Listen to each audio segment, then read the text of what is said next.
Okay, so essentially there was, I'll bring up the article. So they've been brought back to Australia. What is it? Repatriated. Yeah. And all done via Penny Wong, and it's been a massive cover-up, essentially. Yeah. So these women, from what I understand, they denounced their Australian citizenship. They went over to Syria when the ISIS caliphate was there. I'm not sure whether all of them would have renounced their citizenship. I think in some cases it was stripped from them. Okay, right. And the PM and Penny Wong have brought them back to the country. So they're denying it, and there's been a Senate hearing. So these are the people who stood by these ISIS terrorists, had children with them, and now that ISIS has been somewhat thwarted, they want to come back to Australia and presumably come back onto welfare here. Well, it's really interesting to me because when they first went over, there were a few that then very quickly discovered, fuck around, find out. They very quickly went, oh, we don't like the way we're being treated over here. Yeah. No shit, Sherlock. Yeah. You should have maybe had a bit of a look at what it was that you were joining before you went. The women were wives of men who travelled to Syria to fight for the Islamic State, also known as ISIS, when the radical jihadist group was trying to establish a hardline Sunni caliphate across the Middle East. Department of Prime Minister and Cabinet officials told Senate estimates hearings it would be a breach of privacy to detail how many wives and children had travelled from camps in Syria. Can you bring that up on screen? Yes, I can. Sorry. This is from the Sydney Morning Herald. The coalition honed in on the issue on Tuesday, probing why Albanese dismissed an inaccurate reports that Australian women would be returned to Australia before Christmas as part of a top-secret operation.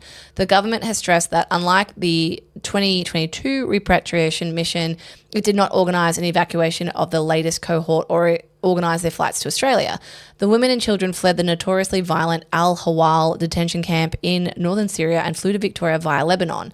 Foreign Minister Penny Wong, who was representing Albanese at the hearings, and officials from the Prime Minister's department repeatedly took questions on notice, including about when government briefings were provided about the issue and why Albanese had denied the initial reports. It isn't a free-for-all here, Wong said as she opposed Foreign Affairs spokeswoman Michaelia Cash and acting opposition Home Affairs spokesman Minister James Patterson.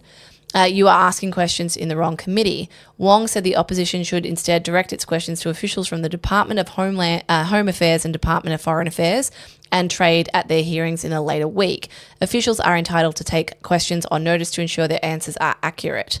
But I want to play you the video of her answering this. Where is it? I've got it here. Not answering it. Yeah. So I don't know if anyone's seen this yet. I haven't, no. Is from the Australian published the original report reporting that these ISIS brides will be returning to Australia. The government has said that they have not provided assistance to returning ISIS brides. How does the government define assistance?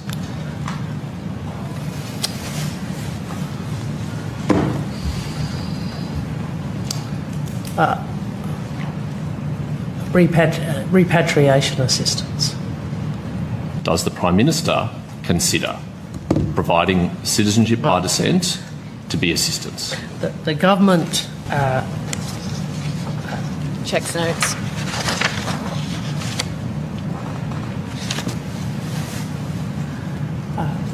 So it is not assisting someone to return to Australia to provide them with the documents they need to enter Australia? Well, it's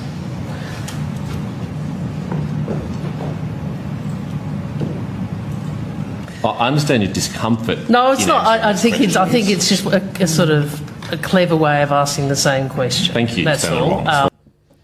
The deflection, and she can't answer it.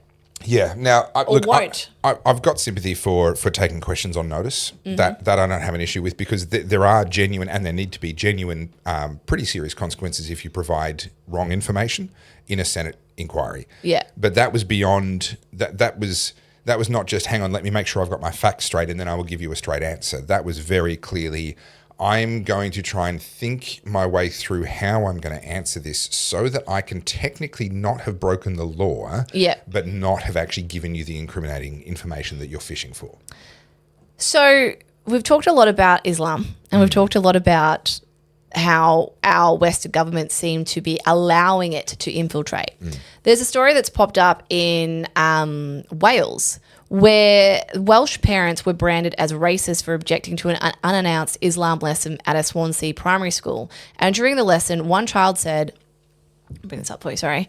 I'm Christian, I don't pray to Allah. The response from the Muslim running the lesson was, by year 6, you'll all be Muslim.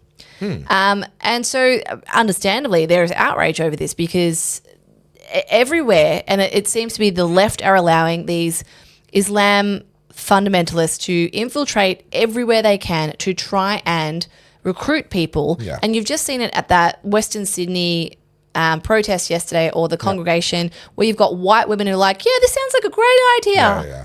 I'm compassionate. I'm compassionate. helping. I want to wear a freaking piece of cloth over my face and be treated like a piece of cattle. Yeah. So from my perspective, though, and this is an important distinction because there's some things I've said over this podcast that some people go, oh, that doesn't sound very libertarian of you. Most of these problems need to be solved not through law, not through bans. And if we've learnt nothing out of the last 5 years, if we've learnt anything out of the last 5 years, can we accept that banning and outlawing things almost always backfires? Yeah. Right? It pretty much never works. And even removing Clem Ford from Meta, I'm like, no, please don't do that. The people were celebrating Jimmy Fallon getting cancelled. It's like, no, that's not, like, let his show wither on the vine and die because it's not financially viable and nobody cares. Don't give him the opportunity to grandstand and play the victim.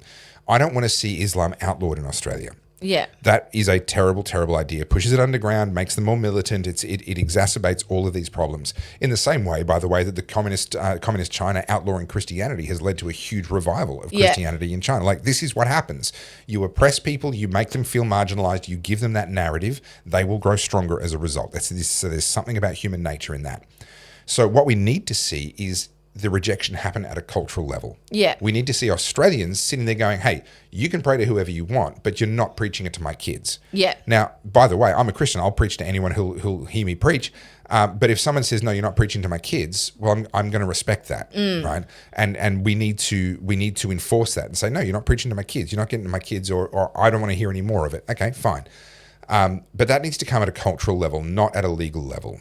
Outlawing, banning, all the rest of it, no. We need to resist the urge to do that. That then leads to all sorts of other stuff later on. What we need to do is actually, number one, just get back to celebrating who we actually are. Yeah. Just get Stop back to indulging in this self-hatred. Yep, celebrate Australia. Celebrate our European heritage. 100%, I'm on board that. And people say, oh, but you weren't going to the March for Australia, blah, blah, blah, because that's not what that was actually about. Right? Yeah. I'm all on board celebrating our European heritage, the Westminster system, human rights, the Magna Carta, all of that stuff. Fantastic. All of the technology, all of the art, all of that. Let's actually get back to celebrating that. Let's wave our flags on Australia Day, have Barbies, play cricket on the street. We talked about this on Monday. Let's actually give people that arrive here something to join, rather than sitting here hating on ourselves and pretending to them that, oh, what you've got so much better. Let's celebrate your culture and what have you, when we would refuse to celebrate our own. We should absolutely be celebrating our own, and we should use that as the vehicle by which we resist a lot of these infiltrations, not law, bans, all that sort of stuff. So normally on a podcast like this, when you've got two people, one of them is the brains of the operation and the other one's the eye candy. In this case, I have to be both, which is, oi, excuse me, this one's, Carly, this one's about me. I have to be both. It's actually about me. Seriously, I have to be both, which means I need lots of coffee, lots of caffeine. So you can help me to get lots of caffeine by scanning that little QR code there so that I can just carry this podcast on my... And subscribe because I'm ridiculously good looking. Seriously, Carly? Can you not? Wow. She's such a center of attention, isn't she? Like, comment, subscribe, all that stuff.